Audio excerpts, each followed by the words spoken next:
இந்த உலகத்துல ஒருத்தனும் நீதிமான் இல்ல, எல்லாருமே பாவம் செய்து தேவ மகிமை அற்றவர்கள் ஆயிட்டாங்க. கவனிங்களா? ஒருத்தரும் நீதிமான் கிடையாது. அல்லேலூயா. கவனிக்கிறீங்களா?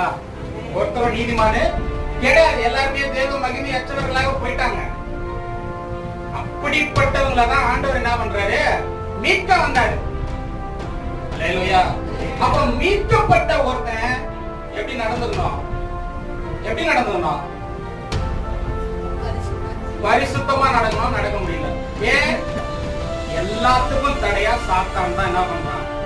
நிற்கிறான். இவனுடைய வாழ்க்கையில ஒரு மனுஷன் தன்னுடைய வாழ்க்கையை எடுக்கணும்னு சொன்னா, இவன் என்னைக்கு முதல்ல நான் சொல்றேன் பாருங்க, ஆதியாகமத்துல இருந்தே சொல்றேன், மனுஷன் செஞ்ச மிகப்பெரிய தப்பு என்ன? கீழ்ப்படியாமை.